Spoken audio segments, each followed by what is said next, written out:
안녕하십니까, 박성호입니다. 바이든의 취임식을 목도하고 크게 낙담하신 분들 많습니다. 그러나 포기해서는 안 됩니다. 포기하고 좌절하면 희망이 있을 수 없습니다. 아우슈비츠에서 살아남은 이들은 끝까지 희망의 끈을 놓지 않은 사람들이었습니다. 일단 트럼프 대통령이 패한 것처럼 보이지만 그는 모종의 방식으로 되돌아오겠다고 말했습니다. 왜 정권을 빼앗겼느냐, 그동안 뭘 했느냐 원망하는 이들이 많지만 그래도 그는 최선을 다했습니다. 많은 분들이 기대한 것처럼 취임식에 군대를 동원해 바이든을 비롯한 막의 무리를 체포해 소탕하는 그런 일은 발생하지 않았습니다. 하지만 인류 역사상 처음으로 딥스테이트의 진면목을 세상에 알렸고 미국민들뿐 아니라 전 세계인들에게 각성의 메시지를 전파했습니다. 트럼프 대통령 별장에 있는 플로리다 마랄라고 인근의 주민들은 트럼프 대통령을 환영했습니다. 비록 바이든을 당장 저지하지 못해 아쉬움은 있지만 그동안 미국을 위해 고생했다면서 감사하는 분위기입니다. 이제 모든 게 끝났다. 현실을 받아들여야 한다. 이렇게 말씀하시는 분들이 있지만 이제 시작입니다. 영국식 영어에서 졸업을 의미하는 commencement는 시작을 의미하기도 합니다. 끝났다고 모든 게 끝난 게 아닙니다. 또 다른 시작이 기다리고 있습니다. 그래서 오늘은 바이든의 시작은 무엇을 의미하는지, 미국과 세계는 어디로 향하고 있는지, 바이든이 지금 무엇을 하고 있는지 등을 종합적으로 짚어보겠습니다. 바이든의 취임식이 있은 직후 오리건주 포틀랜드의 민주당사입니다. 바이든 지지 세력인 검은 옷을 입은 조직원들이 민주당사의 유리창을 깨고 파괴 행위를 하고 있습니다.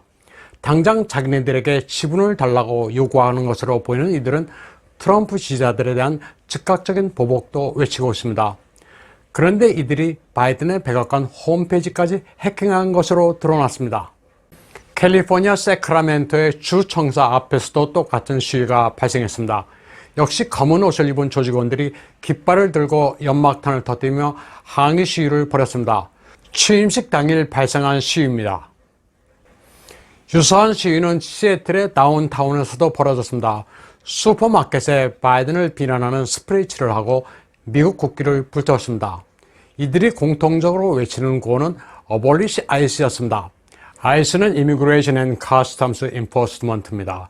이들의 요구는 이민 세관국을 당장 없애고 불법 체류자들을 모두 수용하라는 겁니다. 취임식이 끝났지만 각 주에서 투입되는 주 방위군은 오히려 더 늘고 있습니다. 워싱턴 DC에서는 트럼프와 바이든 지지자들이 각기 평화로운 시위를 하고 있습니다. 한쪽은 아쉬운 마음에서 다른 한쪽은 환호하는 분위기입니다. 아직까지 눈에 띄는 폭력 시위의 조짐은 없습니다. 이런 상태에서 주 방위군이 왜 추가로 배치되는지는 알 수 없는 상황입니다. 바이든의 대통령 취임식만큼 음울하고 초라한 국가 원수의 출발은 역사상 없었습니다. 중국 매체 동방위성TV도 상당한 관심을 나타냈습니다. 우한 폐렴으로 예전에는 20만 명의 취임식 입장권을 발행한 반면 이번에는 초청자가 1000명에 그쳤다고 보도했습니다. 그러면서 2013년 오바마, 2017년 트럼프 취임식 때 촘촘했던 의자 배치 사진을 올렸습니다. 2013년 내셔널몰이 입추의 여지가 없을 정도로 관중이 들어찬 반면 바이든 취임식에서는 관중을 작은 국기로 대신했다면서 비교하는 사진도 올렸습니다. 취임식 당일 워싱턴 DC로 떠나기에 앞서 조 바이든은 고향 델라웨어 윌밍턴에서 감정이 복받쳐 오르는 듯 죽음을 이야기했습니다. 아일랜드 개인 조 바이든은 더블린 사람들로 유명한 아일랜드 시인 제임스 조이스의 식구를 이용했습니다. 제가 죽을 때 델라웨어가 제 마음속에 새겨질 것입니다 라고 했습니다.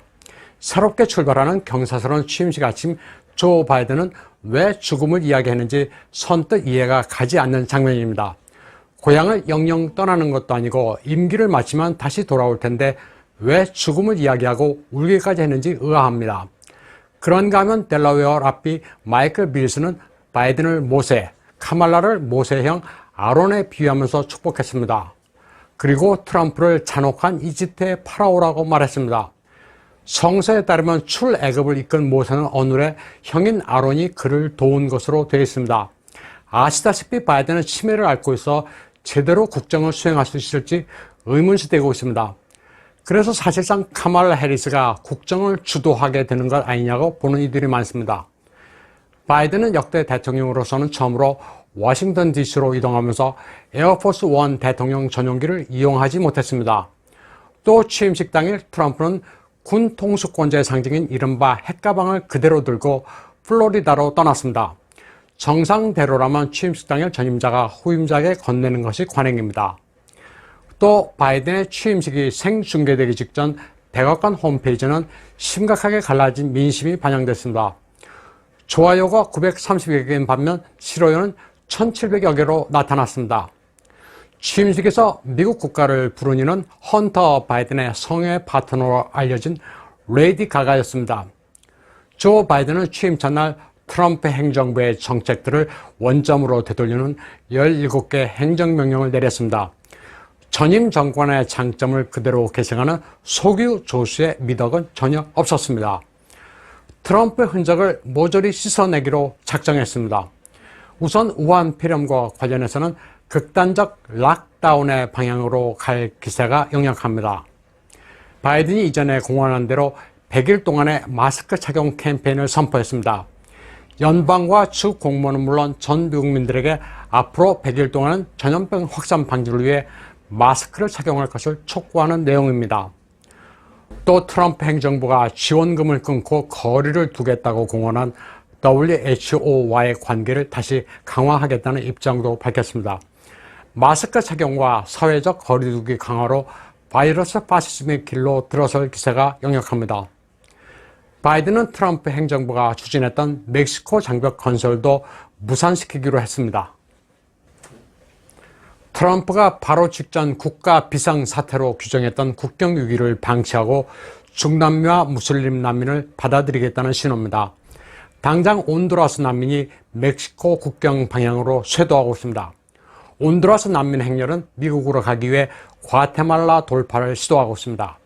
이들은 바이든이 난민들에게 국경을 개방하겠다는 말에 몰려들고 있습니다. 바이든은 1,100만 명에 달하는 미국 내 불법 체류자에게 단계적으로 영주권을 부여하기로 했습니다. 불법 체류자들에게 영주권을 제공함으로써 이들을 민주당 지지 유권자로 흡수하겠다는 계산입니다. 바이든은 또 트럼프 행정부가 건국 이념을 바로 가르쳐 좌파의 왜곡된 역사 교육을 바로잡겠다는 취지에서 출범시킨 1776위원회도 바로 지웠습니다. 미국이 흑인에 대한 착취와 억압의 바탕을 둔 태어나지 말아야 할 나라라는 그릇된 가치관을 수용하기로 한 것입니다. 또 사회에서 남녀 차별을 철폐하겠다면서 아예 남녀 구분까지도 없앤다는 성평등, LGBT 이퀄리티 정책도 밀어붙이기로 했습니다. 얼마 전 하원에서 아멘에서 남성을 의미하는 스펠링 맨이 있다고 해서 A-woman이라고 했던 것과 같은 맥락입니다. 남녀 화장실과 탈의실 구분조차 없앤다는 극단적인 성평등 정책까지도 이야기하고 있는 게 현실입니다. 바이든은 펜실바니아 보건부 장관인 레이첼 레빈을 연방보건부 차관으로 지명했습니다. 의사인 그는 트랜스젠더로 소아과 의사이기도 합니다. 바이든의 경제정책은 미국을 자살로 내몰 조짐을 보이고 있습니다. 농업, 퇴역군인, 주택, 도시개발 같은 부문에서의 부채 미상환을 연장시켜주는 방향으로 가기로 했습니다. 바이든은 대학생에 대한 학자금 대출 성안도 유예해주는 한편 1인당 1만 달러의 빚을 탕감해주는 것을 원하고 있습니다. 이런 가운데 엘리자베스 워렌 같은 일부 극좌파들은 대학생 1인당 최고 5만 달러의 원금을 탕감해주는 조치까지 취하라고 촉구하고 있는 형편입니다. 바이든은 이 밖에도 트럼프가 탈퇴한 파리 기후협약에 다시 복귀할 뜻을 밝혔습니다. 지구온난화를 방지하기 위해 화석연료 사용을 전 지구적으로 줄여야 한다는 파리 기후협약의 모토에 따라 바이든 행정부는 트럼프의 최고 지적인 셰일가스 혁명을 무산시킨다는 방침입니다. 자동차나 항공기의 배기가스를 줄인다는 명목으로 어떤 극단적인 조치를 행할지 예상하기조차 힘듭니다.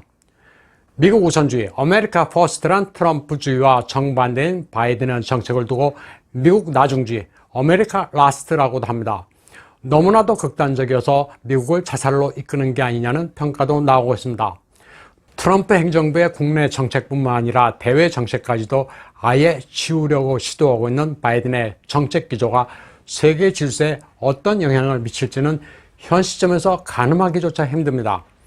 인류 역사상 겪어보지 못했던 세기말적인 먹구름이 잔뜩 드리워진 형국입니다. 그러나 물극필반입니다. 지나치면 다시 역전되기 마련입니다. 다만 그 시기는 인간으로서는 알 수 없습니다. 오늘 방송은 여기까지 하겠습니다. 시청해주신 여러분 감사합니다.